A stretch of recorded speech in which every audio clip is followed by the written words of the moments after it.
Welcome to Wide Flank. Hello, and welcome to Wide Flank. Today, we're on episode 3 of the Majora's Mask Gameclub series. I'm joined by Sean. Last time with Hack, we played through the Great Bay Temple. This time, we just beat the entire game. We stopped Majora's Mask from killing everyone and ending the world.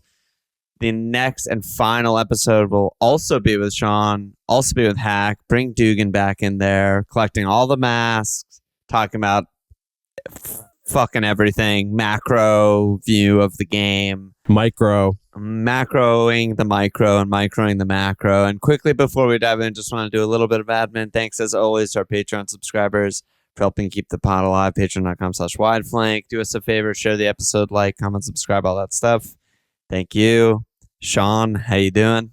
What's up, Alon? And what's up to the Wide Flank world? Let's go, dude. Majora's Mask, baby. MM, as they call it. MM, amen. Where would you like to begin, dude?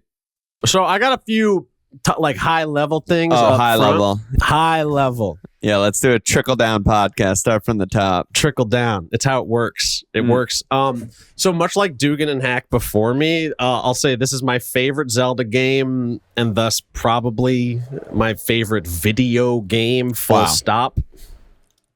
Big, huge for me. Huge for us. Beyond that, I think the thing I want to thread over this conversation is the notion that the game has a serious push and pull between its narrative design and its game design.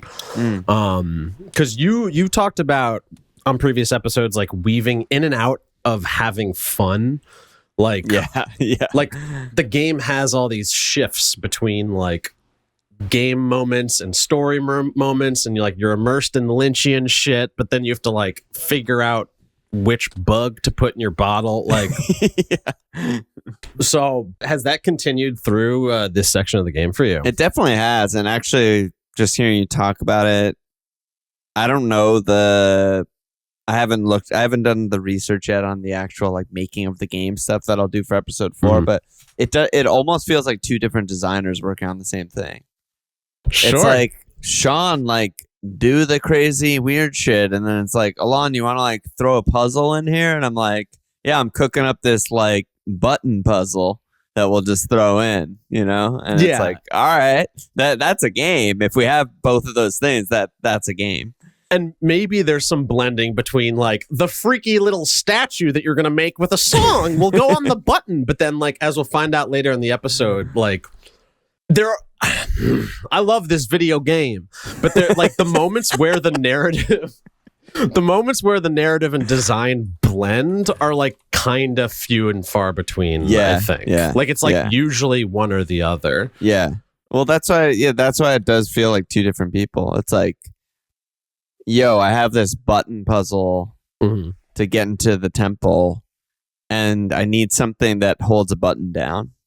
And then weirdo freak guy is like, I got just the thing. I've been cooking up a special song with a special little statue. Yeah, totally. So you want to get right in? Okay, now another high level thing. Yeah, one more high level. Another high level thing. You call it Zelda logic, right? Yeah, you've talked about this notion through the Ocarina episodes, through these episodes. I think I've stumbled upon the same idea, but like from a different perspective, which is play it as designed. Play as designed. Like, so to dive a little deeper into it, anytime I would bump up against the game design is when I felt like I was like overthinking it or like trying to figure it out as opposed to like feeling it out. And like, do you have an example in mind from like this sesh, possibly? The goddamn Gibdo maze. The Gibdo maze. Yeah, we don't love the Gibdo maze around these parts.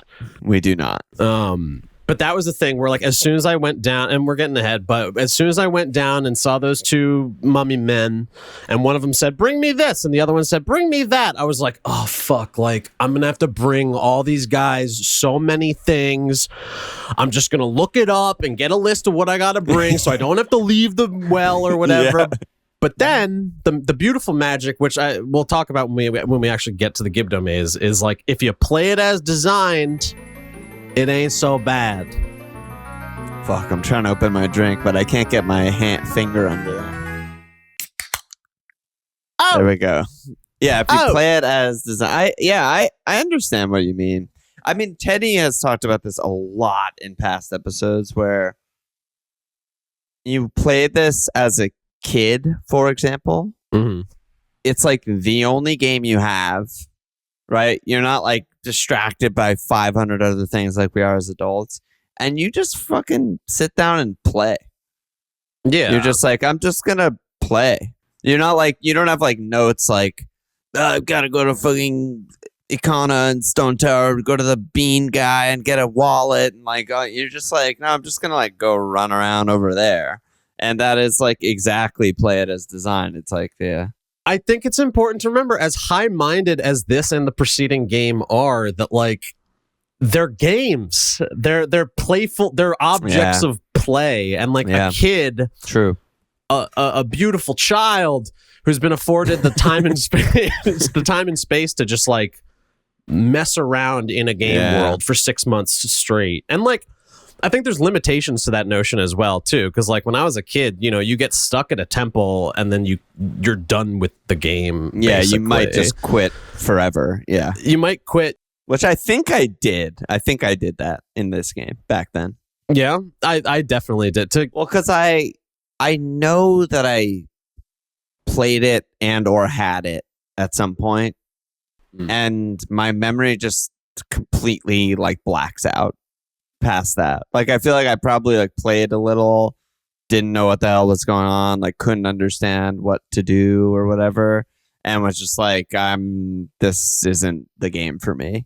That speaks to a notion I like wanted to talk about, which was like how much of the experience of this game for you, and maybe this is episode 4 stuff, but how much of the experience of this game for you was like fresh, raw play? 99.9%. Okay, sure. First time play, yeah. Like I don't remember anything. Cool, because my perspective on that is like, oh, thank God for Ikana Canyon, because Ikana Canyon is the part of the game that I know least. So I was able to engage with it as a piece of play more than like the first few temples. It's just I'm just like just like churning them out. Yeah. Whereas this, it was like, oh, I have to do this and do.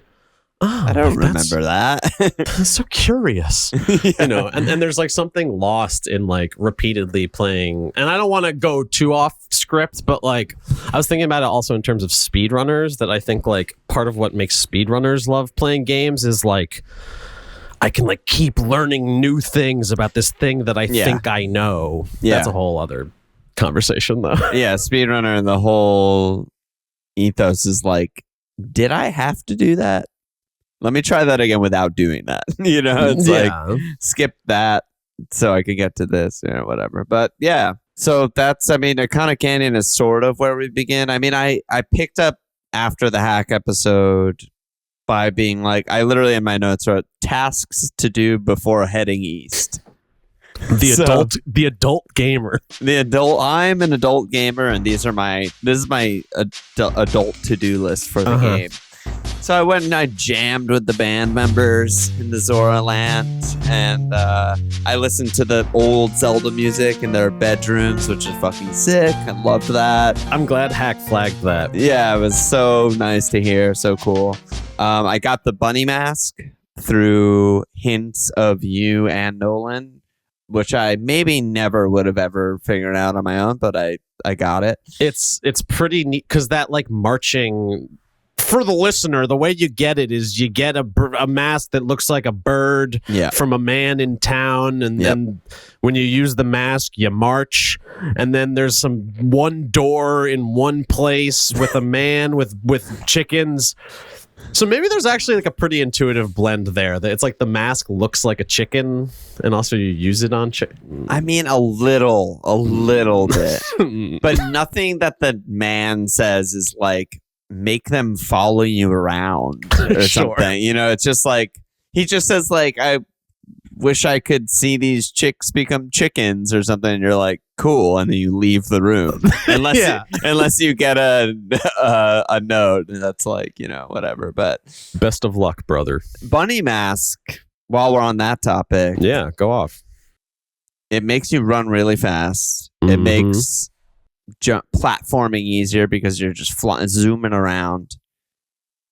But it kind of sucks because now wearing any other mask blows and you move really slowly. And the rest of the game now, unless you're a Goron and rolling, obviously, you're just moving really slowly. And I'm just like, ugh.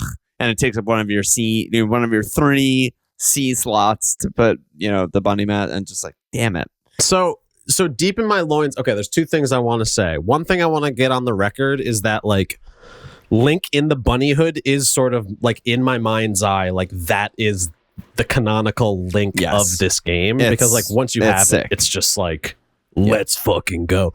But I also want to say, like, a more direct riposte to what you were saying, that, like, I definitely, because we get the Garo mask pretty soon along this critical path. I'm like, I like the Garo mask. I like the whole notion of the Garo. But as soon as I put it on, I was like, I'm walking slow now. Yeah, that's what I'm saying. Yeah. But then, after, like, the more I was wandering around Ikana Canyon, it was like, actually, it's kind of nice to be walking around slow, just soaking in the atmosphere, just having to look around as opposed to smelling the flowers. Is that the expression? The blood-stained roses. Yeah, true.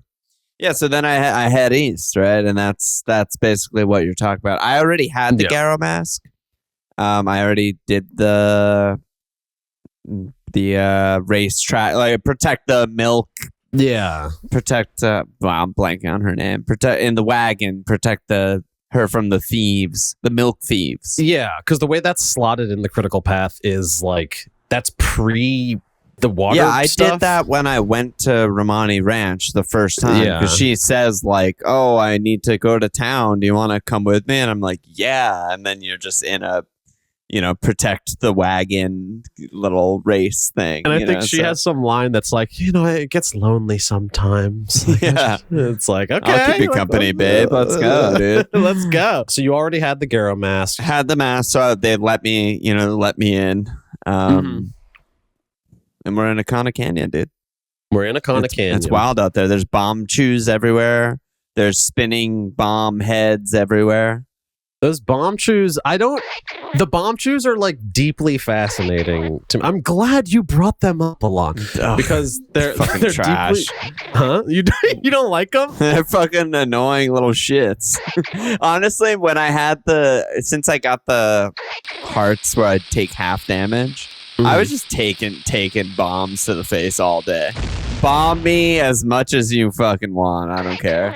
Kind of this entire section of the game, if you have the half heart thing, it's just like health becomes like a nothing does damage. Issue. Yeah, nothing does like damage. Literally, I think there are like damage increments that are like half of a quarter heart, such that like you literally don't take damage. You take damage starting in this section onwards that where not even a quarter of the heart like depletes from your thing, like from your hearts until you get hit. Like you said, it's like a half of a half, or maybe a quarter of a quarter or something.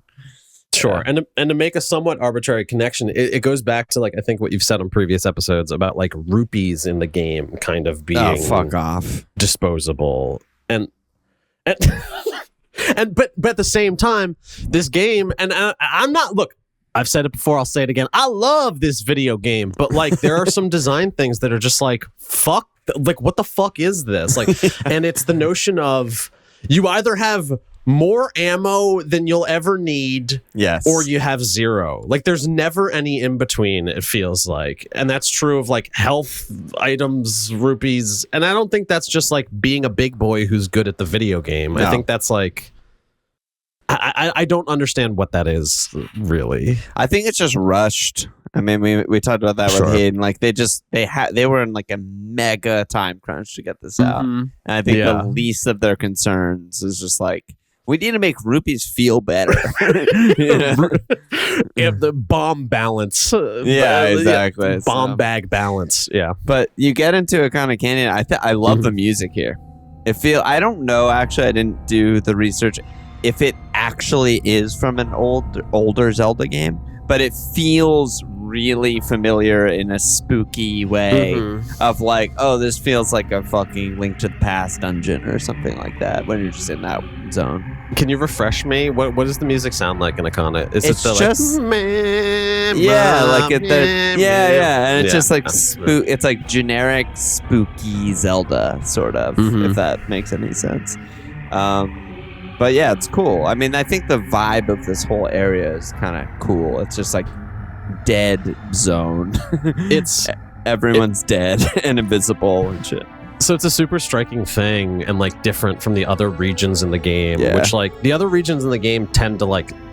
So level 1 is that like the game is filled with death, like death looms over all. Yes, but it's like the Deku town, the Goron town, the Zora town. There's at least like a semblance of society, kind of. You come into this place and there's like that freaky fucking that thief guy, the thief just like running around, and it's like, okay, it makes sense that like this guy who's like a criminal on the fringe of society lives in this like fringy place. And again, not to get ahead of ourselves, but some of the characters you come to meet later sort of like emphasize how isolated this place is what I'll say about that. And you're constantly getting diddling from Tattle.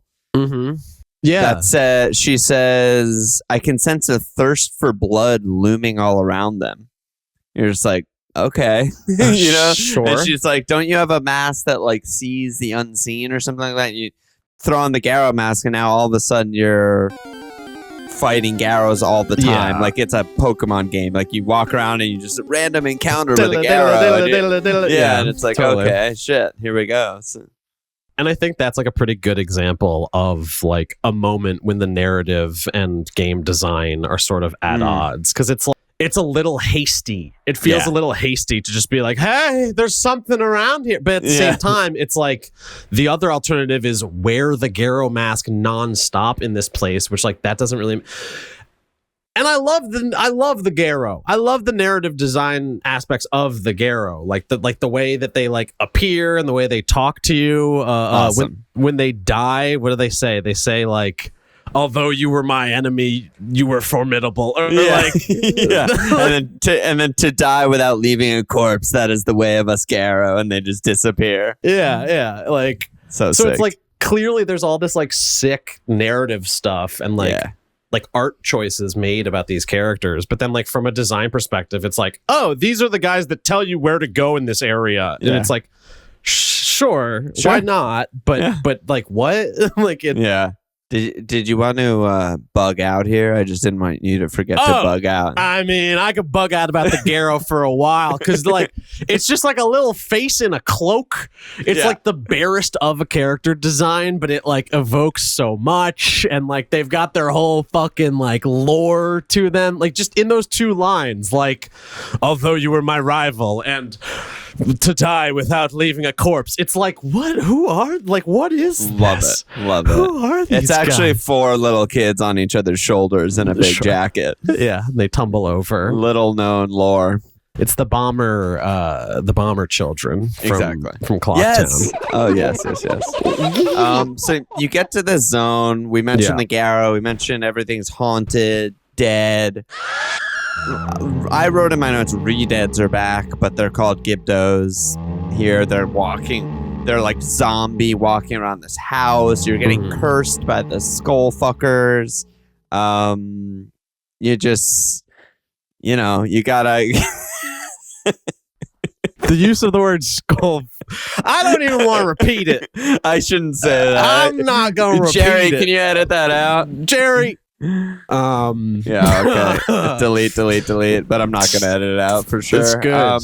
It's good stuff. Yeah, I don't know. I was just cruising around this area for a while, killing lots of Gibdos, and then they respawn and just trying to like rid the land of evil spirits. I thought that's what I had to do. I also Lens of Truth, fucking everything I could ever imagine. I did it like 2 or 3 times, and when like it felt like I was like, this is an intuitive moment where like maybe there's Yes. something hidden, and when there wasn't, it was just like, okay, this isn't part of the game design anymore. I'm done. Despise the Lens of Truth. I think it's Sure. the worst item in both games. It should Mhm. just fuck off. It's what if anything could be anywhere, but you have to equip this thing to see if it's there.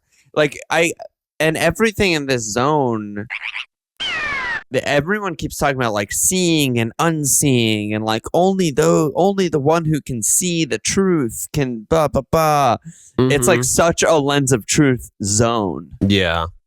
And the Lens of Truth does literally nothing, and you never need it ever. And I just had it equipped the whole time. You need it 4 times during the Goron area, which like does Yeah. well. I think there's also some like holdover logic from the preceding game, Ocarina of Time, that like you get the lens in the well, and it's like explicitly like this is a vision of a world of darkness that's behind the curtain. So when you come to this other place, having played Ocarina of Time, which like I'm sure a lot of fucking players had, it's like you sort of just fill in the blanks of like, this is a world with many secrets. Your fairies yelling at you about like an unseen thirst for blood, and it's like the graves are like, you have the one who sees the truth can open. I'm like, oh, I know what to do here. the grave thing. So we jumped right to the canyon, but like, how did you end up at the graveyard? I spent a lot of time at the canyon doing all of this shit first. Okay. Because you kind of get like invited up there by the Poe ghost guy, you know, if you have the mask. Also a sick guy, much like the Garo, just like a face Just of a fucking sick dude. Yeah. sick dude.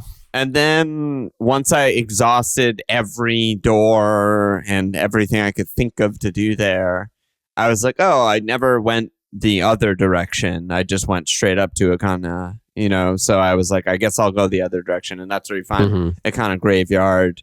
Someone gives you a loose hint of like, oh, it's the Sharp, the ghost with the song.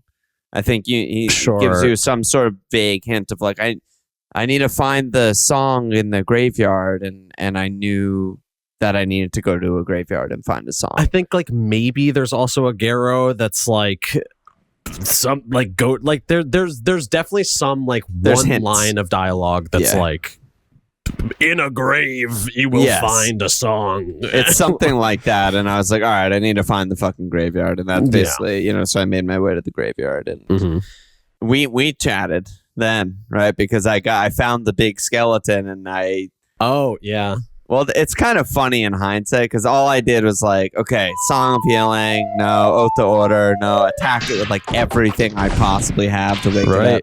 Fucking getting frustrated, not playing the game as designed. Stupid. Yep. Sean texts me just like, your texts were just like, and I was like, okay.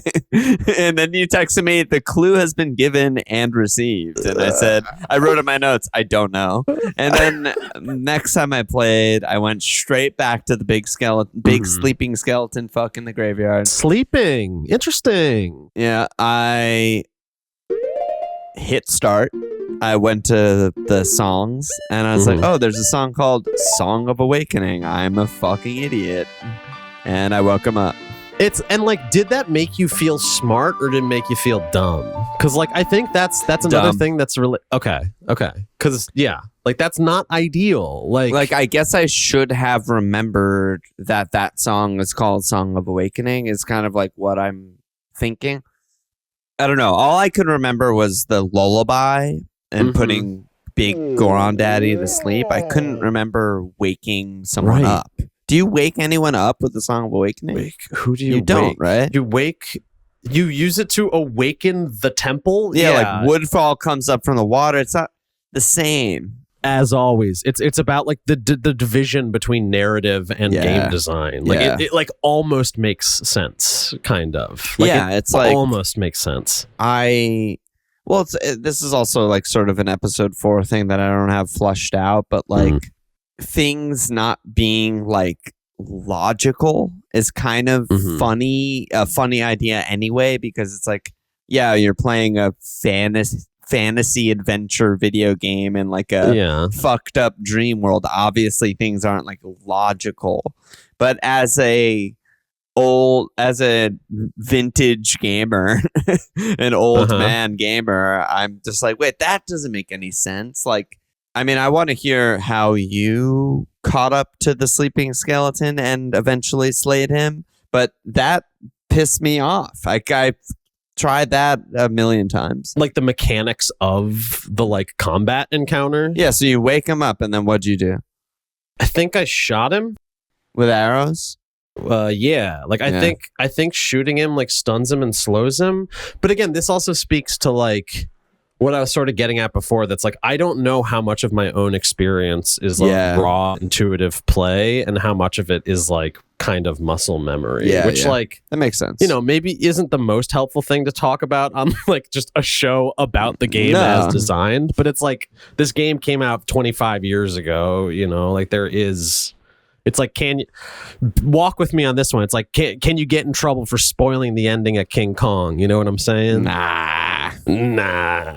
Fuck that. But yeah, I mean, I should have done that, but there were just other things that were like, there's like some weird rock formation on the wall when you wake up the skeleton. And I was like, oh, I have to like be a Goron and go up the wall around the fire things. Whoa. Didn't work. And then I tried like hook shotting onto him or like just being really fast, bunny hooding. And the thing that made it so annoying is that, and I eventually just like ice arrowed him, and then, you know, it's a really funny, easy fight. But the thing that was annoying is like you fuck it up and don't catch up to him. You have to like go all the way back out of the graveyard, all the way back to Sleeping Skeleton, play the song again, start over again. It was just like, oh my God, fuck this. It's and that maybe feels like a 1 year development cycle. Like, we don't need to create like a warp trigger. Like, it's fine. The player will run out. It's fine. Whatever. As long as it works, ship it. They're gonna play it. Okay, so that's the graveyard, right? Is there anything else about the graveyard that we need to talk about, do you think? I just think that the death of Skele-captain was fucking sick. Well, dude, fighting him is really like Dark Soulsy. It's like he's too big to fit on your screen, and you just slash his feet over and over again. Sure. And it's not really even like a fight. But then like he's just this army dude saluting you, and he's like, I ask you to take my soul, which rests in the fiercely burning flame, and convey my words to my men, who even in death remain loyal to me. Tell them the war has ended. Fuck yeah, dude. It's just fucking sick. It's like the Garo. It's this world of. I mean, I'm not like a freak for honor. I'm not coming on this podcast to be like, where has honor gone? But it's so clearly just like that's important to these characters. Yes, like, exactly. This realm, this section of the world is very like. It was touching. It was actually touching. Like, he then, after he says that, he like stands at attention, gives you a huge salute. It says, Captain Sir, may I take my leave? Yeah. It's just like, oh my God, dude, tragic beast. And Link like affirms it. Like Link like chooses to play along like with the bunny hood at ease, soldier. Like, which like with the bunny. Yeah, God. Yeah. It's so good. It's so was silly. Yeah. That was great. And then eventually you like talk to the skeletons, go down the graveyard.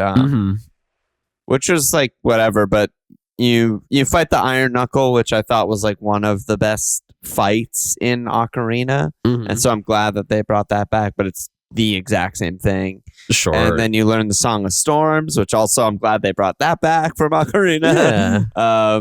And then you're moving on.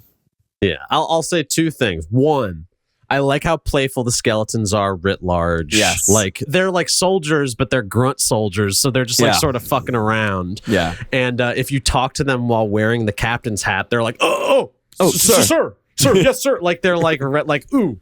But like, what they want to be doing is like sitting around a fire and like swinging from a tree and just, it's like. Just dudes being guys. What could be better than that?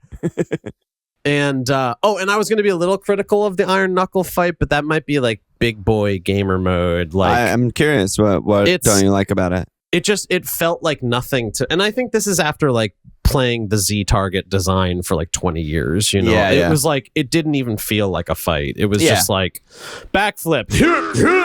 Like, I mean, that's over, sort like, of how it feels in Ocarina, but at least the first time you fight one in Ocarina, you maybe get hit once. Sure. You know, and you're just like, oh shit, he does like 3 hearts of damage. Exactly. Crazy. You feel it. But like, this time it was, it's just, I mean, all the fights are that in this game. I mean, are there any hard fights or bosses or anything at all? No, not really, right? Not really. Yeah. We'll get to because we're talking all the way through the final battle in the game, right? Like, I feel like talking around the final battle, we'll have some interesting things, I think, to say about like combat, because it's like that's the ultimate rendering and realization. We'll get to it. Okay. I got a million things to say. Do we want to move out of the graveyard, or can I just run my mouth for 2 more things? Finish the graveyard, then let's go back to Ikana and Zone.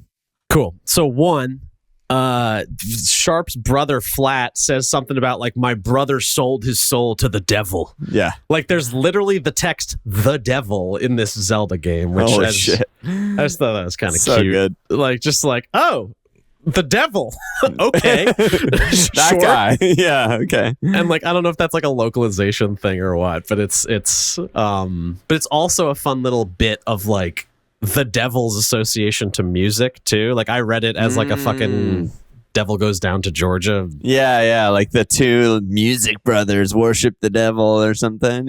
Or just like the rock and rollers. Yeah, like whatever it is.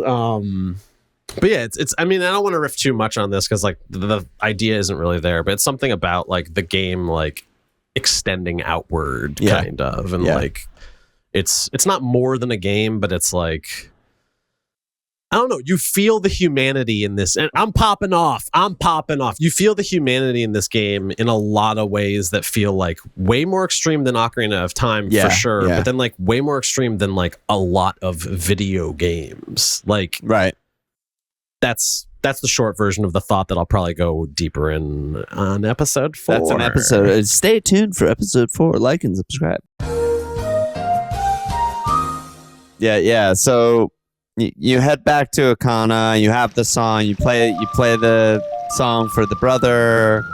Refills the well. The well turns the wheel to the music box house. It sure does. The fucking Gibdos crumble from the sound of the music box. Their fucking earth is shaking. They're spazzing. Like, they get sucked into the earth. It's crazy. The way they die is like truly disturbing. Yeah, they're like their bodies are convulsing and they're groaning in a way that like you've never heard before, and it's like, it feels good in a way, because it's like, return to Earth. Like, you're not supposed to be here. Yeah. Little mummy. You're like, dead. You're dead. But it's like, it's clearly like, if rising from the dead was fucked up, like returning to the dead is also fucked up.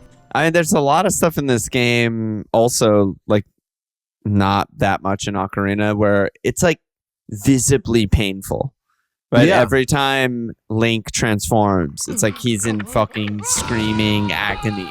Yeah, totally. And like these guys too, right? It's like they're just walking in circles, these like zombie freaks, and then they're just like in so much pain, returning back down. It's fucking sick though. It was great. It's this really extreme rendering of like change, I think. Yeah. That it's like, which again, this is more like high level episode 4 ship.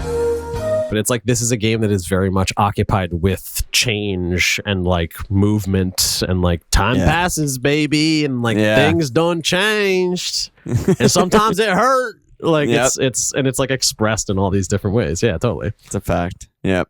Yeah. You go into the house. You find the cursed human, and you cure him. You get the mummy Gibdo mask. You can turn into you're basically a Gibdo, re-dead. They don't know the difference. And Yeah, you reunite the daughter and father. The father who was like trapped in a closet because he was so cursed and fucked up. It's disturbing. As I was playing this, it was like, oh my gosh, this is like maybe one of my favorite moments. It's fucking insane. The whole game. And it's like, because I think this is one of the moments where it's like the mechanics meet the narrative in a way that makes sense. It's like you do all this high level puzzling stuff, and then like this really intense emotional thing happens. And even like you enter the house and it's like, what the fuck is like, okay, I'm in this I'm in a house. Yeah. Even before you enter the house, you have to wait for the little girl to leave the house, which like feels like this weird, feels illegal. You and Hack talked about like feeling like doing something wrong, like in the last episode, like whenever you get the masks. And like this felt the same way to me, of just like, it's like Song of Healing, but like what the fuck is going on here, dude? Yeah, it's you're enacting change that like it's better or worse kind of. Anyhow, so you get into the house, you see that you're like, what's going on here? There's nothing but a staircase down to the basement. So you're like, I guess I'm gonna go to the basement. The like happy music is blaring. Like it's like, what is this?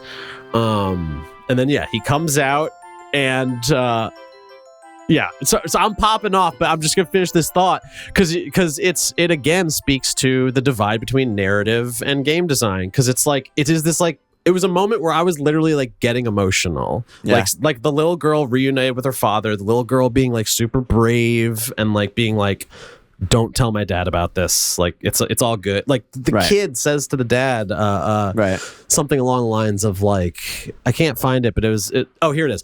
The dad's like, what's going on? And the kid says, you haven't been doing anything, you had a bad dream, you were just having a little nightmare. Like it's what a parent would tell a child. Exactly. Smash cut to like Link picking up the mask and going da da da da. Like, all right, good, I got the mask.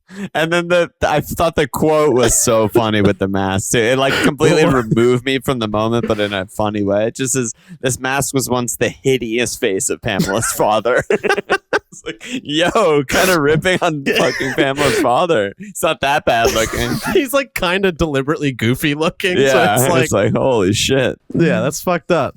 That's fucked up. But it is what it is. Yeah, and last thing I'll say about that section is like, you play the Song of Healing for this father and daughter. Earlier in the game, it's like you play the Song of Healing to like motivate the video game. It's like, yes, this ghost needs me to play the song so I can get the ghost mask so I can get to the temple. This like breaks through that for me, because it becomes a moment, like I was like so immersed in like the character of like Pamela specifically, just like, who's this fucking kid, why does she live here, why is she checking the well every 2 minutes, like what is that? It's like a bottomless world to this kid, and then you play a song to help her, and it's like, that's just like a little parable unto itself, and it feels like it's like, that's the ideal usage in my view, that's the ideal usage of the Song of Healing in like the whole game, because it is like, it's like purely, it's I don't mean to keep beating this drum, but it's like, is that more of a narrative than a game design thing, or like? Yeah, I think so. Yeah, right. That's pure narrative. Like, you're healing the man, you're healing the mother. I mean, the daughter-father relations. You're working on healing the village. There's just so much healing going on. Yeah, the Song of Healing. The Song of Healing, doing its job. But yeah, which only speaks to how extreme the shift to like, look at this mask with this ugly guy's face on it. Like it's all the more extreme, the shift. Okay, so we get the mask, and then we come to the well, which I knew that I was going to go to as soon as I got the mask, because I spent so much time already down there killing the Redeads over and over again, trying to figure out something to do with them to Oh. open the doors. Wait, so you went down into the well?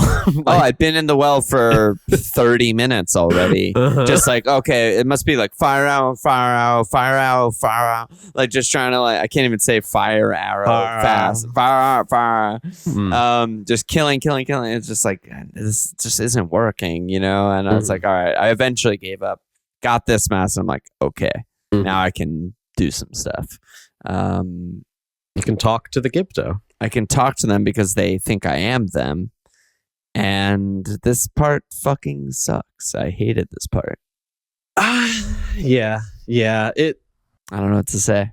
It's like blunt in a way. Like I like freaked out. We talked about it a little earlier in the episode. Like that's like I like tried to like imagine what to do in the space. Yeah. And then once I like surrendered to it, it's like I stopped playing the video game. I ate some food. I chilled out a little bit. I came back to it. It's essential. What is essential to the body is not clear to the mind. I came back to it like way more generously. Like, oh, this is like a contained dungeon of its own, and it's like the mummies give you clues and they tell you to get calcium. That's kind of charming. Yeah, but I think I'm with you though. Like in like the full light of day, like it's just like it asks a lot and then gives very little, I think. Yeah, and I think I mentioned this on every Ocarina episode and probably every Majora episode. Is just like the separation of things you 100% do not need to do because it's just a piece of heart, and the things that are absolutely essential you can't move the game forward without doing it. There's like no separation ever between those two. So like my first instinct when I talked to the Gibdos downstairs and one of them says I need 5 magic beans and the other one says I need a blue potion, I was like, okay, fuck off. Like I'm obviously not doing this piece of heart red rupee quest that I don't give a shit about because that's ridiculous. I don't have 100 rupees. I have a max of 99. I can't even buy a blue potion. And I don't even remember where the magic beansman is. I mean, I know he's in the Deku area, but I don't remember like exactly. So I left. Yeah, exactly. Yeah, like fair enough. Which is both what you're supposed to do, but also it's what you're saying that like it's hyper specific, but it's so hyper specific that it feels optional. Or yes, it feels exactly like any of the quests I've done so far, where I get a piece of heart at the end of it. Yeah, it's the same. It's just like, oh, I could do this if I want barely upgrade on some item or something like that. But it's actually mission critical to get the mirror shield, and it also it's like an upfront to something that's coming up pretty soon, which is like this isn't even the only instance in this section of the game where you have to like fully depart the geometry of Ikana Canyon. God, like fuck completely off. And then just like and like you can play we'll get to it. Once we get to so we go through the well. Let's just move past the well. I mean, I don't know how you knew you had to do this, so I'm sure you just executed, but I left. Well, you're shaking your head, so I want to hear, but I left. I was like, maybe I don't need to do this. You know, and then I just went straight to Stone Tower. I was like, I know where it is. Like, tried to get in, but I had nothing to hold down the buttons. I was trying to like Goron slam the buttons. I was just like, fuck, I don't have like the hammer and Ocarina or anything like that. I can't hold the buttons. Nothing's working. The fucking Sharp, the ghost composer, said he's going to show me the way into the temple, direct me to the king, but he didn't direct me to fucking anything. Ever. Come on, Sharp. And the clock was running and I was just like, all right, I guess I'm gonna reset time, go back, talk to the other Gibdos now that I have the mask around the house. What did they say? They all just say like, bring them. Those inside our friends, bring them. Sure. And I'm like, I guess I have to fucking do this, or this just means I have to do this to me because I can't figure out anything to do. Sure. So maybe there's something in the design that's like, if there's repetition, if there's Yeah. like repeated, like, I feel like if there's people outside of the specific event telling you to do the event, it's probably essential. Yeah. Right? There's no one ever telling you to be like, you know, some other character's like, did you do this yet? And the result is like red rupee. It's like, it's usually like, Sure. this story's halting because of you, by the way. Yeah. Yeah. So there is like, the game has a thoughtfulness about Yes. narrative Yes. design. Like it is, but it's also like maybe because it's the year 2000, it's like still building the shit out in real time. So like the balance is like just not there. I don't know if this is, you might know, I don't know if this is actually the first time loop game. But I also think that they're having a hard time, or maybe not having a hard time. Maybe they're not putting enough thought into the fact that it's a time loop game. Because it's like, you're putting me on this big fetch quest. I don't even remember where this shit is. I don't even have enough rupees. And I don't even have a wallet big enough to buy the thing that you're telling me to buy. But also, I'm running out of time. Like, that clashes hardcore. I'm just like, this isn't the vibe. I should be able to like take my time, figure out what to do, find the things before having to like reset time and go back there. You know what I mean? Does that make any sense? Totally, because I think it is like a higher level design consideration of like what kind of time pressure feels good and is motivating, especially in a game that is like exploration and like chance oriented. Yeah, I feel like there's just like a bridge that isn't gapped there, or like a gap that isn't bridged, whatever. Where it's just like they didn't consider like, okay, what if they do all the shit and go down the well and it's like day 3 and they didn't slow down time, like what then? You know, and it's just like, the answer is like a big fuck you to the player. Fucked. Yeah, you just wasted your time.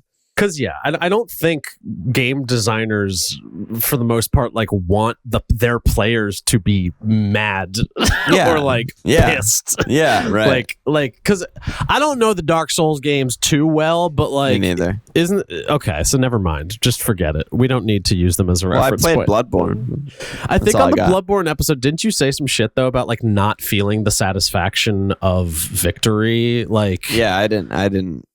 Yeah. Because I think then there's like a relationship between like, it's okay for the player to get really frustrated if it like adds to like relief down the way, that's their or something. Their whole reason d'etre of Dark Souls. Who's to say? But yeah, I mean, it's just there's a big difference between being like, I'm kind of stuck on this puzzle, but simultaneously knowing that this is definitely where I have to be, like getting to the stone tower, right? You have the song, you know that that's the temple. Everyone's telling you that's where the evil is. That's where you have to go.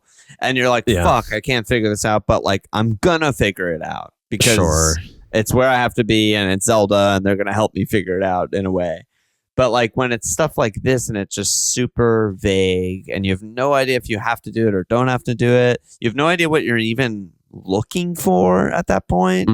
Like all you can do in the town right now, in the village right now, is like go to the store, go to the like ghost game, and go to the stone tower that you can't participate in at all because you can't hold down a button, or go to the switch, the area that's just like a switch and a sun, and you're just like, don't know. This does nothing. To clarify, this is this before you've completed the Gibdo maze though, right? Because the Gibdo maze at the end of it moves you right up into the castle. That. Once I committed to, okay, I'm gonna get the beans and the blue potion. I'm gonna get those beans. I'm gonna go get those beans and the blue potion and get a wallet big enough, which I had to look up, by the way. Lord. And then I completed it and moved on for the game. It was just like I just got fucking stuck there, and it was really frustrating. Yeah, and I think to just put a cap on that whole conversation, it's like it's a game that's like about possibility spaces, like siphoning off its own possibility spaces at a certain point. And like, I don't think that's necessarily, it's like the relationship between player and designer. Like, I don't think it's either one's fault exactly, because the game is like, you gotta go to the well to give them like, you know, it's the pieces are there, and I want to invoke my thing of like play as designed, but there like are limitations to like when the design is like imperceptible in a way. And again, I'm just saying the same thing over and over again, but that just like conflicts majorly with a game that's like constant time pressure and having to reset time.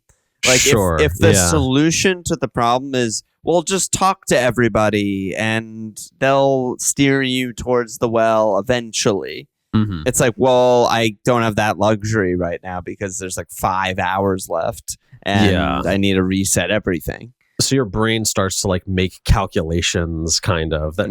And like, hopefully like maybe in like the child's brain, like you have no sense of the time. So it's just like, oh no, the world ended. I'm going to restart, but I'm going to go back. Yeah. When you're a grown ass person, it's anyway. We'll keep, I'm sure this will keep coming up because like the time is like, that's the backbone of the game. Yeah. And the lore is sick. The vibe is sick. Like, I love being down a well with all of these re-dead zombies. Mm-hmm. I just don't like doing this, like, annoying fetch quest. Really didn't love that. Yeah. That was in my notes, like, the phrase literally fetch quest. Yeah, that's all it is. It's they tell you to get something, and you have to give it to them. And that's literally this entire section. In a game that's, like, really rich and like full of personality and subtle stuff, it is like a very dry moment. It's rough. Yeah, it's rough.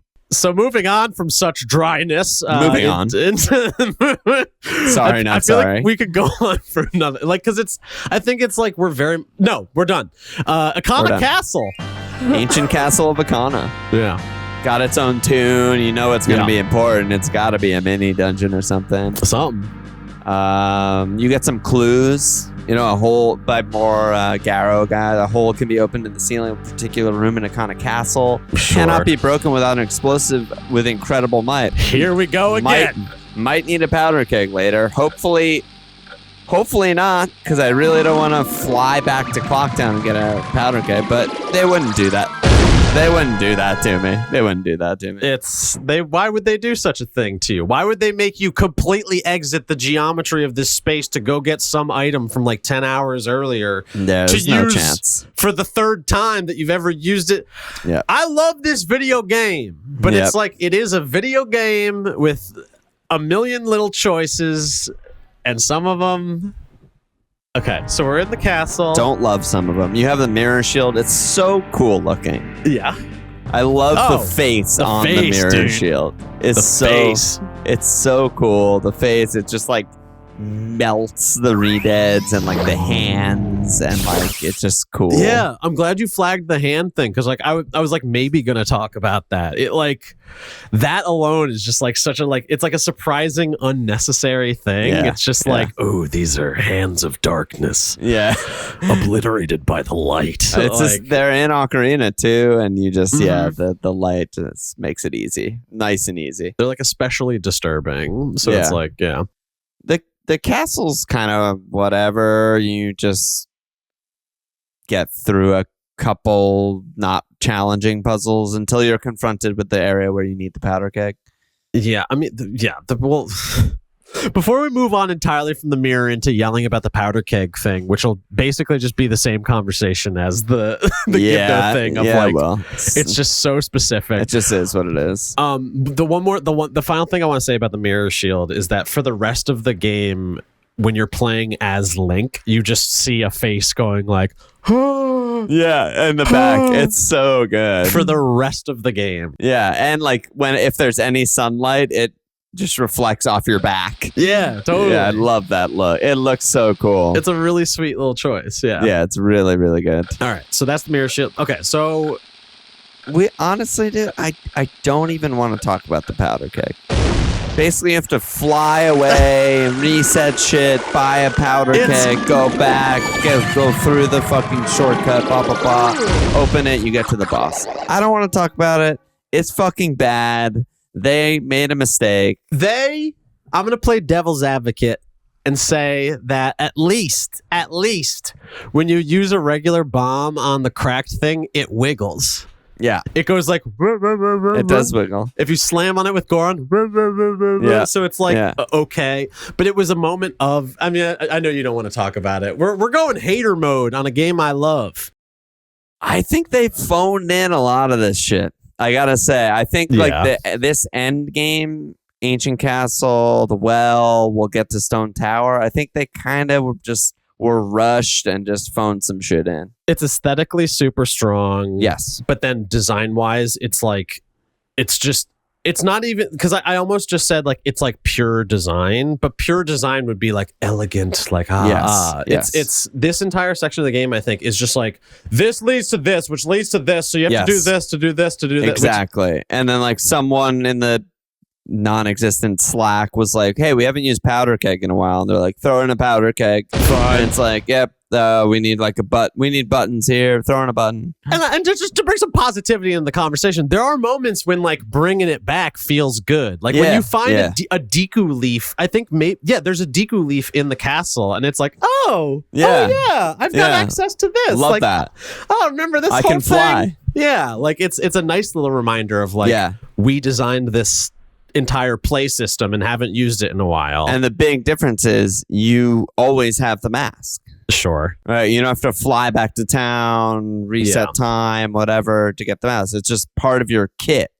You know, it's just like, oh, sick. You know, like they could have done like a racetrack with the Goron thing. I mean, they kind of do. You need to get that chest, you know, in the lava with the Goron roll. God, that was true gaming. It was so hard. But like that stuff is fun and cool and fair because you're like, oh yeah, I used to be the god of this. You know how many Goron races I've won, kid? But yeah, to like get a powder keg that you never need for anything else. It's just like, fuck off. I think it's like a question of like immediacy of play. And I don't want to pop off for 5 minutes about like immediacy of play. I don't really know what it means though. So I kind of want to hear what you were going to say. These are fucking Nintendo games. So it's like, there's all these design choices that are about like playfulness very fast. Like I think of it in terms of even just, and this goes back. This goes way back to Link of the Past. That video game Link of the Past. It's the cutting grass. Like cutting grass in a Zelda game, I think is like the like ultimate, or not, it's just like a perfect example of what I'm talking about, which is like, it's this sort of like nothing interaction, but you can do it and it has a response and you are just like, oh, okay. Like, and it's like, it's almost nothing. Like, it's like pure play in a way. And I think that's represented in this game by like the Goron rolling. By flying around. Like, the Deku Scrub flying is like pretty advanced, like 3D, like, ooh, and there's like a bend to it kind of, but it's, I think like what we're talking about in comparing the Deku Scrub with the powder keg thing is that like the Deku Scrub is immediate play. The powder keg is like you have to dive deep into your mind palace to be like, I need a bigger bomb. Yes, I remember. I'm gonna, and it's like, sure, but also why? Like, they could have had I'm not trying to be an armchair designer here, but it's like there could have been a Goron selling you a powder keg nearby or some stupid little design these choice. These guys are like Mount Rushmore of game designers, right? Like they fucking know so much and have so much experience. But there's 1,000 other ways they could have like had you get a powder keg, then like fly back to Clocktown. Or heaven forbid, it's just a bomb. You just use the classic Zelda item to do the thing. Yeah, or it's a fucking spider web and you have to mirror shield the sun onto it to make it light on fire. It's like I think like 10 minutes ago you said we're not going to talk about the powder keg, but yeah, we just I think like we just kegged off. It is we're kegging. kegger. We're having a kegger, dude. Yeah, we're having a kegger. Yeah, dude. I think like you hit the nail on the head of like, if it was like, and I'm not saying like this would have been a better choice. It's more just like, it speaks to why was the choice? Why was the choice? Go get that item from 10 hours earlier in the game and use it here, but just once more for us. Yeah. Just once more, Last player. time you'll ever use it. Yeah. And like, is that a philosophical design choice? Like, is there a choice that's like, get out of Ikana Canyon for a bit, go wander around? Like, Yeah.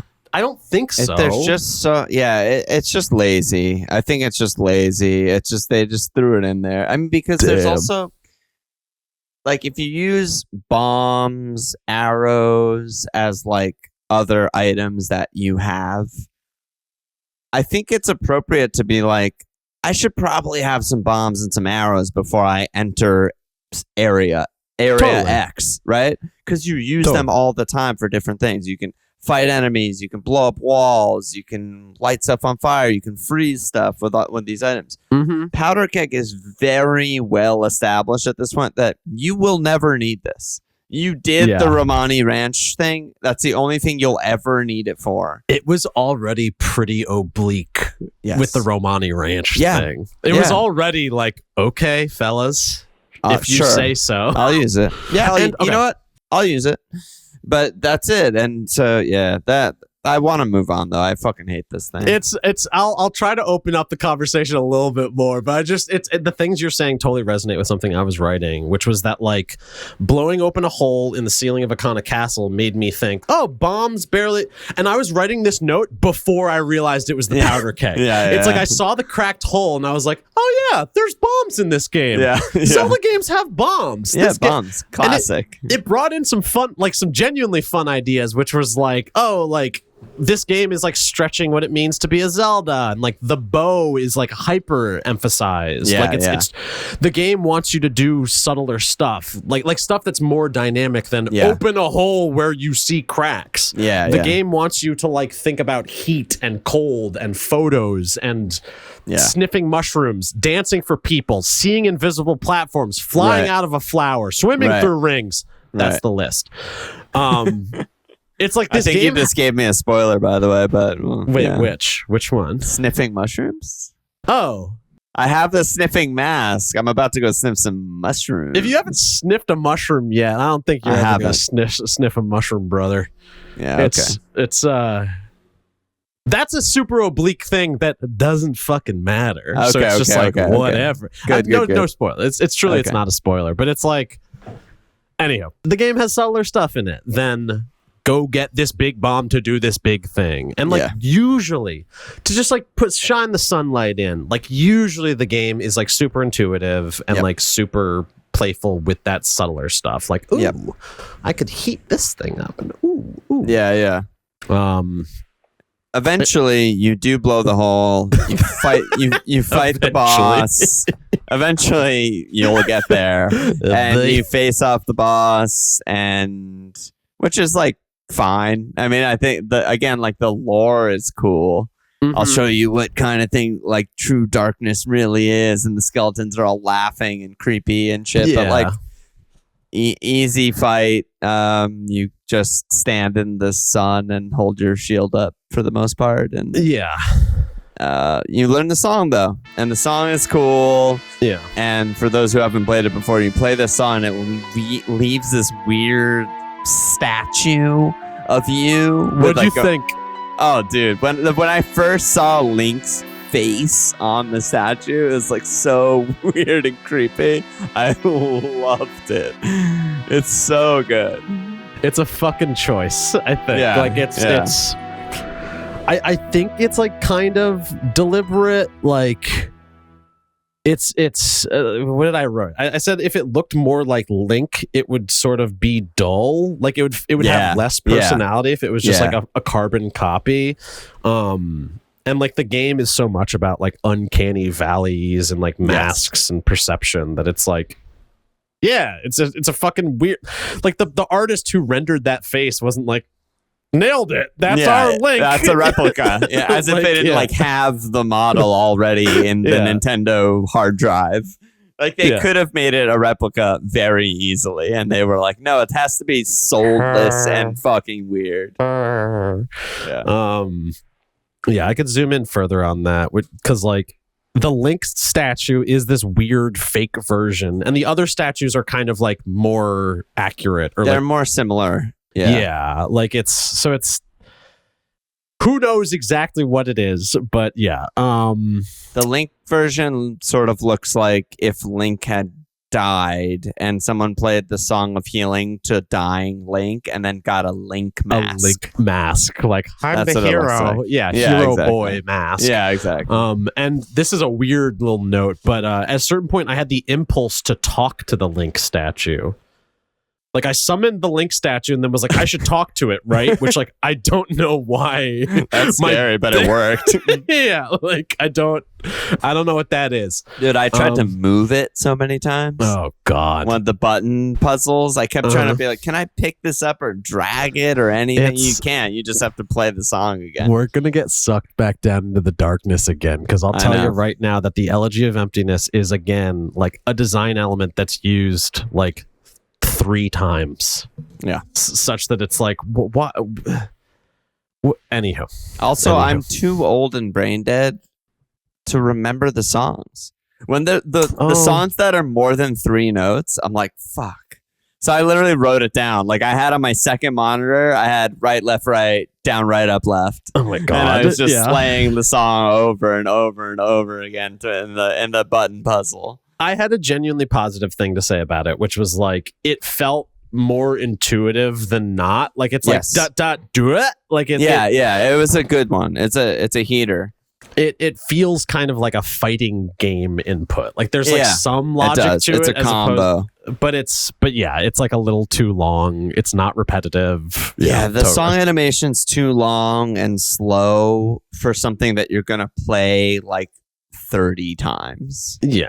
It's just a little bit too much. I want to let the light back in for a moment too, because clearly we're having a lot of fun being like, "What the fuck was this choice?" Yeah. Because like most of my notes, I know. I'm such a hater on these Game Club episodes. I'm always just like, "This fucking sucked. This fucking sucked. Doom's the only good game."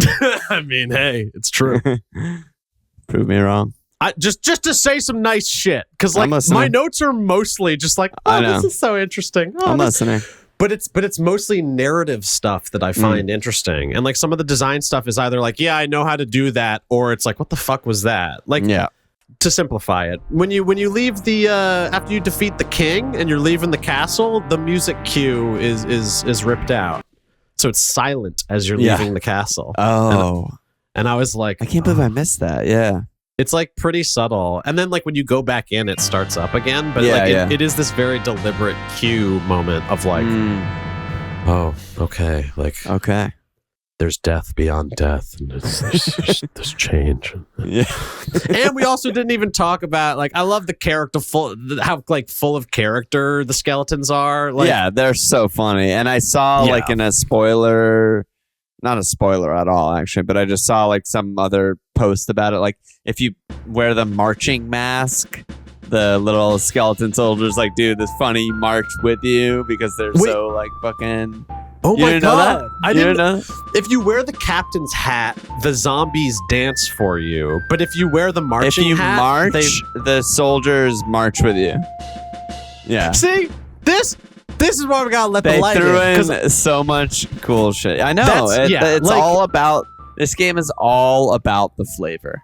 Yeah. I think... And it goes back to my fucking thesis of like, there is extreme push and pull between the narrative design and the game design. Yeah. And I think the game... And this is episode 4 talk, but like... I think the game designers are maybe a little more... Like, they want... I don't know. I can't say, but like it feels like the focus of the game is far more on the narrative and like the emotional stuff and the characters. Yeah, I think so. The flavor, as you said. Yeah. No, I totally agree. So we defeat the king. We walk out. I mean, there's just like on that note, I'm just like I have this part in my notes soon. I said just when I like it's Godfather Sopranos shit, but it's just when I thought I was out, this game pulls me back in. But that's what I'm talking about, is like that kind of stuff. That's just like, oh, that rules. You know, like every time I'm playing this game and it gets to the final 6 hours and like the final night music is playing. Oh, I'm just like, this is unreal. You feel it. Yeah, I'm just like, this is so sick. Like, yeah, and the Guardians are like that, and there's tons of little things that are like that. So this is more episode 4 talk, but I'm just gonna fucking say it, that like this is a game that makes me cry, tears from my eyes caused by emotions, and like the moment with there are multiple times during the sequence with Pamela and her father that like I was like genuinely moved and like, oh, this kid, like she's just trying her best. Like it's like, if I think about it hard enough, I probably could get emotional, but like it's, and I also want to affirm what you're saying, that it's like just when the Godfather Sopranos thing, just when you're out, they pull you back in. That like that's an inverse of my critique of the game tends to be that like you're super immersed, and then the game design is like doink, time to play the video game. That's what But the opposite of that is like when you're immersed in like doinking around and playing the video game like can creep up on you and be like, hey, what are you doing when you're playing the video game? Yeah. You've only got 6 more hours, brother. And it's like, oh God. Like we somewhat recently played Citizen Sleeper on and I did the episode with Teddy and Danny. And that game is just pure narrative. Like the gameplay is like literally like dice rolls. It's basically like those are like the only like game decisions you make. The rest is just written narrative. And it's so fucking sick. And like the music is so good and the narrative is so good. And I absolutely loved it. And I'm just like, it's almost like this shouldn't have been a Zelda in that way. Like this shouldn't have like a lot of the stuff that's doinked on top of it, of puzzles and like whatever, fetch quests, whatever. It's just like, man, I wish this was like just the narrative almost. And I think it's like, that's like the strength and the weakness of the development process of the game. It's like, because Ocarina of Time's assets and mechanics are all like laid out, it's like there is actually more time to think about narrative and character. Right. But at the same time, it is still like, it's a Nintendo game. So it's like, it has to be this like mechanically, it's a and I'm not even saying mechanics. We're talking about a video game. Yeah. Video games have mechanics. I think we've talked about this a little bit with me and Hayden last episode, but it's like that Hayden was saying like the stuff that always takes the most time is like the assets and the art, right? Yeah. And here now they're presented with this very weird situation that's probably like never even happened before, where they have this like super mega hit game. They have fucking like Gone with the Wind for N64 basically. And then they're just like, here are all the assets, but we need another game in a year. Yeah. And it's just like, fuck, we have to make a game. We just have all this stuff. And I think the intensity, this is all episode 4. Whatever. Yeah, who cares? We're talking. We're on the part of the series. This is part of the series. It's like, I think like there's something about the development cycle that like forces the developers to like plumb the depths. And again, I'm saving most of my quotes for episode 4, but there is this Eiji Onuma quote, who's like the lead producer, lead designer or producer. He co-directed the game with Yoshiaki Kozumi. Okay. But he's the guy who's like the figurehead of Zelda. He's the one that comes out and is like, Tears of the Kingdom will be delayed. Okay. Thank you for your patience. Understood. Okay. But that guy, I remember reading a review about the Majora's Mask remake where he's like, when I went back and looked at the game, some of the choices I made confused me. Like it's him just being like, I don't know where the fuck I was at when we were making that game. Dude, like, we need to talk about the 3DS Majora's Mask remake because I know little to nothing about it, but when I was doing a little bit of research, I saw like one of the things they changed was like you can just go to any specific time. You don't have to like fast forward to the dawn and then wait 5 hours. You know, you just go like, oh, I just want to be here at 2 a.m. Yeah. And it's just like, oh my God, thank God, that's so much better. Every single time I played the Song of Double Time twice in this game, I thought, it's not like that in the remake. Yeah. Because most of the game, it's like, no, this is fine. And It's like in fine. some ways, I like the aesthetic of this better. Yes. And like da.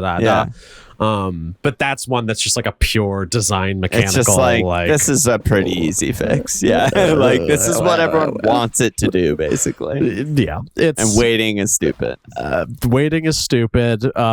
Speaking of waiting, let's stop waiting to get to. Yes. Do either of us really want? No, I mean we got to, but do either of us want to talk about this dungeon? You know what I'm saying? Okay, well, let's start with getting into the dungeon, but let's immediately skip it because I don't give a shit about it. You leave statues everywhere and press buttons, and then when you cross to the other side, because you move the square rocks, then you don't press those buttons. You only press the other buttons, and then you move the things, and then you cross over again. I just like stopped paying attention to what you were saying. I just said like no words that make any sense, but it's fucking stupid. You push it's not even that complicated of a puzzle, but you it's literally like push 3 buttons, and then you have platforms to cross, and then the bait is to then push the next 3 buttons, but And then that's it goes actually wrong.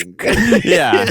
What you're supposed to do is just you hook shot up and press the next 3 buttons, cross again, don't get baited, hook shot up, press the next 3 buttons. It's just like, what is this? I'm just playing the song 15 times. Yeah. It's like, you're discovering that the Deku statue isn't even heavy enough to hold down a button, which on the one hand is very charming narrative design, and on the other hand is like, then why do I have access to this? Like, what is this then? Is there a feather later that I need the Deku statue on or something? No. Turns out there's just a big button later that you need the Goron on. You got your regular buttons and you got your big button.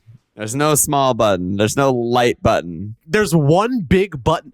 Sorry, I don't know. I'm having fun popping off and going hater mode a little bit. I know. But because it is like it's whatever. We've been going on and on about the things that we think suck. But we're in the tower now. We're in the tower. We beat the puzzle. We're in the stone tower. Optimistically, I think the function of Stone Tower and everything surrounding it is like, okay, we have mastered 3-dimensional dungeon design. Let's really fuck with the player. You got a hook shot. You got to put the button down. What's over here? What's over there? Like, why is there a button on the ceiling? Like, like it's ideally, I think it's supposed to be like 3 dimensions, huh? Mm-hmm. Couldn't do this in Link of the Past. I mean, one of the many things I wrote about the Stone Tower was it's an all-you-can-eat Majora's Mask buffet. I mean, you gotta fucking swim as a Zora, you gotta fly as a Deku, you gotta punch out pillars as a Goron and roll in the lava, you gotta melt ice with the fire arrows, you got the fish fuckers from the Zora from the Great Bay Temple. It's just like everything. Like it's just like, let's just throw all the shit we've done into one temple and make it really big and half upside down. It feels like the Stone Tower Temple. For starters, it feels like a dungeon from an old Zelda, like an older Zelda game. I can see that. There's something about, and I don't know if that's a positive or a negative. It's just like it's super direct in terms of like this connects to this, which connects to this, which connects to this. Yes. And the puzzles with the flipping the dungeon upside down are pretty cool. I just think the Great Fair it clashes a little with the Great Fairy collecting because I was so nervous playing the whole time if I miss a fairy, I might be fucked and like not be able to flip the temple back over and run out of time. And so like that was just, I just felt really anxious this whole time wearing my glowing fairy wig, just like, I cannot miss this. I have to get this fairy. Is the fairy in this room or is it in the upside down? Because you didn't know I'm going to flip this temple eventually. I knew there was either going to be a twisty room, you know, like a twisty hallway situation, or flip it upside down because, there's chests on the ceiling. There's buttons on the ceiling. It's like either that or there's some weird item where you can like walk on the ceiling. Like there's no other way, you know. To let the light in a little bit, I want to say that it's like if you've been trying to get the fairies as you're running through the temple, by the time you get to the end of the temple, it's the last three flaries are they're marked on your map because it's really? chests that have been triggered. And it's actually like this is the good shit. This is like like we're masters of this now. Yeah, we're Nintendo. It's like it triggers chests that you then have to use as hookshot pivot points. Yes. That are on the ceiling, which is like, oh, this is how I'm going to use this right now. I have that in like all caps in my notes. Like, oh, chest on the ceiling of the main room. That's the last one. That's why my wig is glowing. You know. Yeah, totally. And it's so if you're playing it like semi thoughtfully, then once you're done with the dungeon, you flip it once, and it's 3 chests with 3 fairies in it, and it's like pretty clear. It's pretty clear. It's just scary. But I had even as a master of Zelda, like having played it multiple times before this recording, like it's scary. And I said this to you in private that like I don't really internalize the dungeons in Zelda games, like dungeons, schmungeons. Would you say? I would say dungeons schmungeons, which, that's with that. I could talk about that for 5-10 minutes. That like, no, we're not going to do that. I mean, sneak preview to episode 4. Dungeons are like the least memorable, worst part. But we'll dive in. I think after this episode, I want to like make a priority to just in episode 4, just only like not only, but just like talk about all the aesthetic things and like narrative things and thematic things that I love. Because like we've been just like there's gonna be so much good. I think like this game caters more to an episode 4 type of episode than it does like a play-by-play analysis. Of like then this puzzle and then this puzzle and then that hook shot. It's like whatever. I'm not gonna remember any of this, but I am gonna remember the like sick fucking cutscene or like the cool narrative thing they did with it, so you're gonna remember the guy at the ranch going like, I guess my chickens have grown up. All right. All right. Yeah, like it's like anyhow, that's episode 4 is gonna be a joyous it's celebration. Gonna be a banger. It's also gonna be 5 hours long, but we'll deal with that when we have to. The 4 of us just like popping off. Oh my God. Everyone's gonna be like, oh yeah, that reminds me of like yes. So just we need to get through Stone Tower Temple. How do we get through this shit? I walked in. I got 60 hours left in my cycle. Fairy wig on. I enter temples with fairy wig on exclusively. Oh, of That's course. just how I go. Yep. I'm sniping some huge bug ladies. The music doesn't change when you enter the tower, which is weird and lazy and makes me think they rushed it and phoned it in. Lazy. This temple doesn't have music. Every other temple in Zelda history does. Okay, fine. That being said, when you flip the temple, it plays like a changed version which of the song. I enjoyed. Yes. No, God bless. Good job by them. Good job. All you can eat Majora's Mask Temple. I already said that. Ninja Master Fight. Kind of fun. Dodging, hitting. Pretty cool. Classic action gamer fight. He says the classic line of the Garo, which is, although you were my enemy. Regrettable. Yes. What was it? Well, I can't find it. And then he also says, if you shoot that which releases the sacred golden light into the blood-stained red emblem outside the temple, it shall rearrange things in which the earth is born in the heavens and the moon is born on earth. So I'm like, oh, okay, sick. I'm going to flip the temple. It's something outside the temple. I think this is what you were trying to give me a hint on. I actually never looked at the spoiler messages that you DM me on Discord because Hayden just straight up told me, you just got to move one of the blocks. There's no other way to like flip the temple. Like I woke up, this is getting way outside the realm of the pod, but I woke up fourth wall shit at 3 a.m. for some reason, like went to the bathroom and was like looking at the messages and was like, oh, Hayden's just telling him what to do. Like God bless. Like I forgot that you sent me the things to look at. And it's also it's when you were in the thick of like fuck this game. Yeah. Like, I was in the darkness. I was a re-dead in that moment. Yeah. I sent you a screenshot of what is the screenshot you sent me? It's of Tattle saying we'll call you from atop the clock tower, so do something about him. We're jumping ahead. This was me trying to tell you later not screenshot to get lost in the moon. Anywho, this is a whole other thing. Okay. Rewind. But anyway, the ninja fight, good. I know the temple's gonna flip. And Yeah. this is where anxiety skyrockets. I have in my notes. Okay, so I know the temple's gonna flip, but I'm trained to be extra thorough, get every fairy now, and if I don't do it perfectly, I'm gonna flip the temple, be 1 to 2 fairies short, and I'm gonna fucking die. That's what I wrote. This is at what, like 2 in the morning? Probably 3, yeah. And then my next note is, sometimes Tattle just baits you. And the quote is, pay attention to the subtle changes in its eye when you fight the little eye monster on the bridge.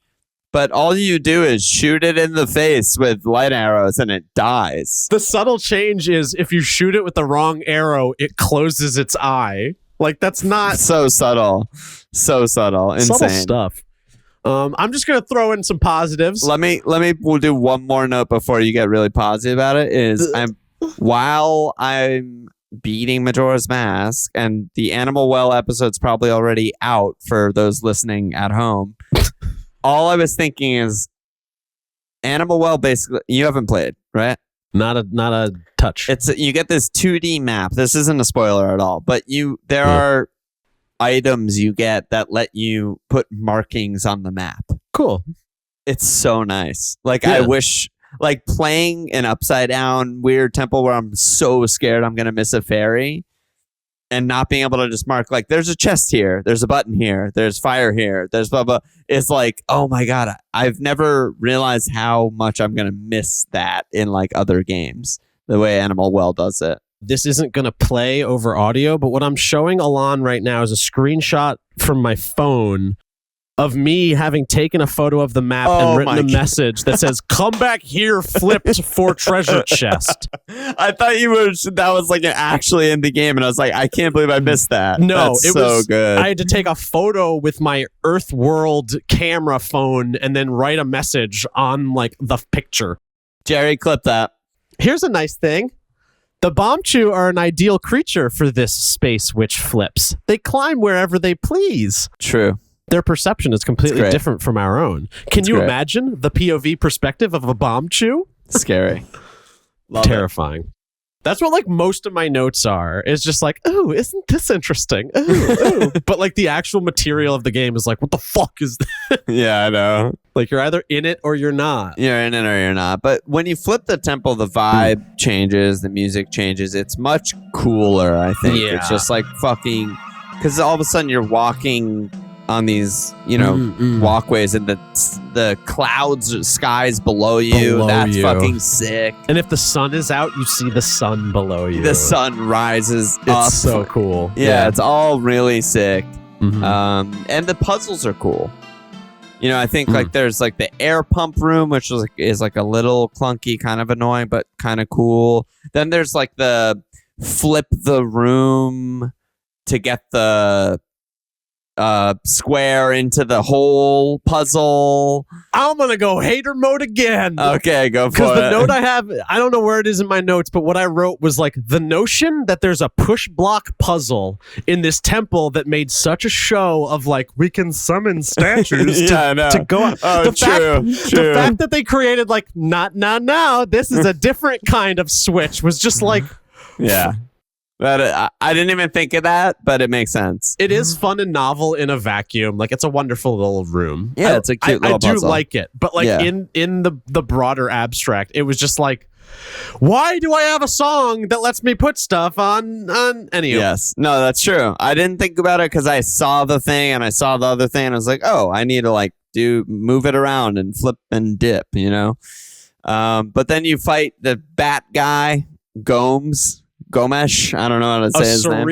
as surreal an enemy design as you encounter in the entire game. Also, Tattle makes a little wisecrack here. There'll be no end to it if you can't get those bats away from it. Does that shed any light on this situation? Yeah, I clocked that too. Like, wink, wink, Tattle. Okay. Like, all right. I do have a note somewhere in my notes that's like, the localization on this game is amazing. Like, yeah, it's really good. Who did that job? truly, it's goofy, but it's also like It's fun. It's fun. But yeah, I mean, it's a fucking temple, you know? What? It's a dungeon schmungeon in the end. You do some stuff, you press some buttons, you get some fairies, you get some chests, you eventually get the giant's mask, which gives you the might of a giant. Interesting. Wonder if I would need that. Stone temper towel. Stone temper towel is a celebration of all Zelda dungeon design up to this point. Yes. And I think that's like for better and for worse. Yes, like it's like I as agree. this game is representative of like starting to like push the limits of like, oh, narrative can be as compelling as like bomb blow up wall. Yes. It's like it still is holding on to, or like it hasn't yet like anyway, that's a much bigger conversation. I just wanted to flag that before we leave the temple. And you get to the bosses, Twinmold. What'd you think? It's dumb as hell. I don't know. Dumb. They phoned it in. Phoned it in a clock in this tower, dude. The Tattle's like, oh, if only you were as big as they were. You obviously put on the Giant's mask you literally just got 5 seconds earlier. And then you just fucking swing your sword. And they do nothing. They do basically no damage. They never attack. Yeah. And you just hit them over and over. It's like playing whack-a-mole, but a little less interesting. I was able to figure out something kind of fun about it. Okay. Kind of wish they'd committed to fighting these huge beasts in a novel way rather than transforming into a giant and then hitting them with swords. But I continued in my mind palace. Maybe it's up to the player though. Like, can you defeat them just with arrows on the ground? And then I bolded. I think so. Okay, yeah, totally. This fight lets you have your cake and eat it too. Oscillating between small and big is kind of sick. Like, if you start the fight just shooting them with your arrow, it's like this kind of like like shit, like and you like really have to think about what you're doing, and then by the time you're like fuck this, like and get all big, then like that moment kind of plays as like a reward you've given yourself of like I'm done, we're done, like. But like I had to like cook up that design kind of myself. Like the game didn't really like lead me there. I don't. Well, think. I think I'm trying to look it up live, but. Yeah, in the 3DS version, do you know about this? Don't get me started. In the 3DS version, you don't have the Giant's Mask at the start of the battle. You set your sights on the blue worm that floats above you in the sky, target its eyes while avoiding the fire from the red worm who can't be damaged. There we go. When the blue worm falls to the ground, its weak point appears, blah, blah, blah. Once the blue worm's defeated, you get the Giant's Mask. And then you get that payoff. It's exactly what you're talking about. You get big, you fuck him up. And also, you don't have your sword when you're a giant in the 3DS version. You punch him with your fists, which is so much sicker. So I think I disagree, because like I kept thinking while fighting it, like I don't want this to become a wrestling match, because like in the 3D, in the remake, it's like you grab him and like swing him by the tail. Okay, but I like getting the mask in the middle of the fight. I think is nice, because then that hard ratcheting lets you do what you said. Whereas for me, I just was like, Tattle's telling me to be big, so I'm gonna be big, and then I just won and took like half a heart of damage and was like, okay, that was the boss. Like, okay. At any point where you're like, I'm running out of magic. Yeah, and then I went small and there's just things of magic everywhere and I got magic. It's pretty blunt. So then we defeat that, and great Guardian segment. As always, just when I thought I was out, they pull me back in. Guardian segment, so sick. Dude, every single time. That's another moment that the game made me cry, because it's just so good. The giant says to you, forgive your friend. Yes. Call us. Forgive your friend. Forgive your friend.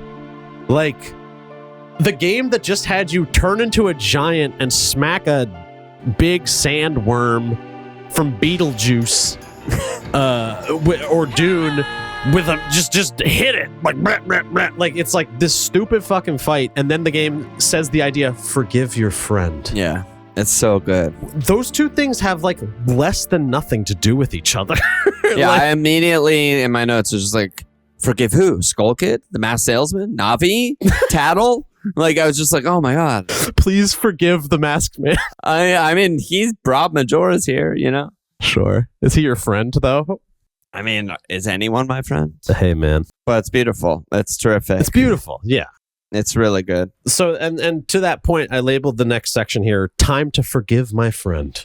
Because we're in the end game now, baby. It's a quick end game. I mean, I know that there's in episode 4, I'm gonna go back and search for all the masks and shit. But if you're just playing to beat the game, I couldn't even find stuff to do post Stone Tower. I was just like, I got the Great Fairy Sword, sick, and then I'm like, I found a secret area, but I don't have enough life energy to access it.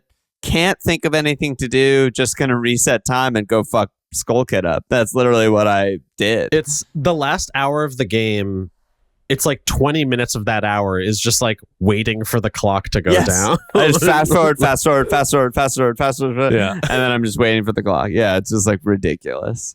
That being said, okay, so it's like we've talked for 400 hours about how some of the mechanical stuff in this game can be a little like, Yeah. But then the aesthetic. What did you think when you entered that moon? Because this is your first time ever seeing it. It's the first time ever seeing it. What the fuck did you think? Rewind. Okay. First, you call the Oath to Order so the Guardians can stop the moon from crashing. They're so fucking funny looking. Yeah, totally. You never actually see them until this. They're like twigs with no torso and just like the weird, funny looking head. That cracked me up. Just a head attached to legs. It's so good. And then grass skirt. Majora's Mask disposes of Skull-Kid and is like, I don't need this little shit anymore. So scary. Goes to the moon. So cool. It's in the moon. I follow it into the moon. And my first note was just like, I'm going in the moon and it's ... heaven? Like, I was like, what is this? It's just like serene field with a tree and kids frolicking around, and so cool. Loved it. All I have in my notes is, what is there to say? Like, there's nothing to say because it's just like, you gotta see it. It is such a striking moment. It really is. Like, it feels, it makes sense. There's something about it that like makes sense because you are like ascending and like you're going inside the moon.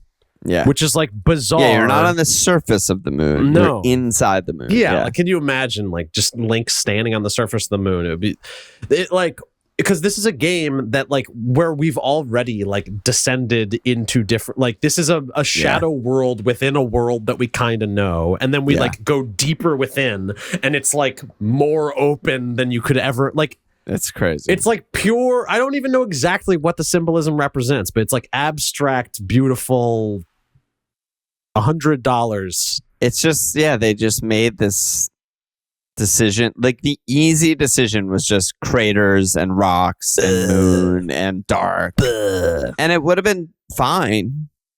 You know, it would have been like, I'm on the moon.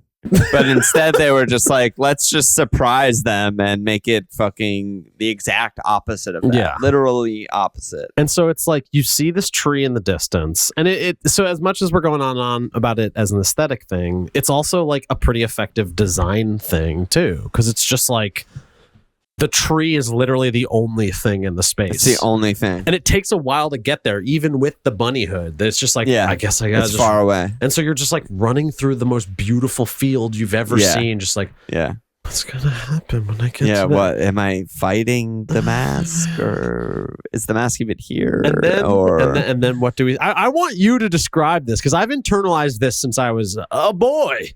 I mean, so I don't have that much to say because I talked to one kid and he said some weird shit about like trading masks or something. And I was like, no, dog. And then I talked to another kid who was like the only unhappy kid who was like sitting and crying up against the tree wearing Majora's mask. And it just like zaps you into the final battle, the boss fight. Another realm. Like a further realm within a realm within a realm. A realm within a realm. Yeah. And in classic Majora's fashion, I didn't think the combat was too interesting. You kind of hit it. You waste all your magic trying to shoot him with light arrows, and then you do kind of hit him with some arrows, and you occasionally kind of stun him, but you don't really know how you even did it. And I accidentally figured it out because, like, I tried to. Because you talk to Tattle, and Tattle's like, "Think about your previous fights. What do you do when something's Tattle. tough on the front?" And I was like, "Okay, so I have to shoot it in the back." My first instinct was hook shot the mask off, like you do in the stone tower. Sure. You know, with that little bowl or whatever. Right. Yeah. Yeah, shoot in the back, whatever. I only figured it out once it was like it came down to earth, and I was just like wildly swinging my sword around. That's what I did. And then and you kind of stun it. Oh, yeah. That doesn't really track with what Tattle said, but it also does like no damage. It's like you're the final boss. Oh yeah, It like just trips you. You just like fall over. Don't like, take a heart. Yeah. Yeah. Interesting. Because I went into this, I reset time and just went straight into this. So I had no fairies, no potions. I was just like, fuck this. I'm just fucking killing this guy. Let's and go. It was just as easy as I imagined it would be. Mm-hmm. The best part of the fight is when it what is it, 4 forms or 3 forms? It's 3 Majora's forms. Mask? 3 forms. Yeah. So when it turns into the dude that's like prancing around, moonwalking, dancing. I'm glad you clocked the moonwalk, because that was another bit of like, oh, they're having fun with this. Yeah, and the music is like mental. I'm playing it right now, and that part was really fun and funny. Also ridiculously easy. You just swipe your sword and it falls down, and then you swipe your sword more. It was a simpler encounter than the first stage of the boss. Like it's like it's like Odalwa with less going on, kind of. It's very bizarre, the difficulty in this game, or lack thereof. And eventually the final form, which I thought was pretty cool, that it's whipping at you with these tentacles, and I just like ran up to it and blocked the whips with my shield, and just sword, and it dies. Did you clock like the sound effect it was making? It like, maybe not. It like screams with like, it sounded like a feminine vocal sample, but like pitched down. So it was this like it was like one so final little bit of like this fucking game. Yeah, this fucking game.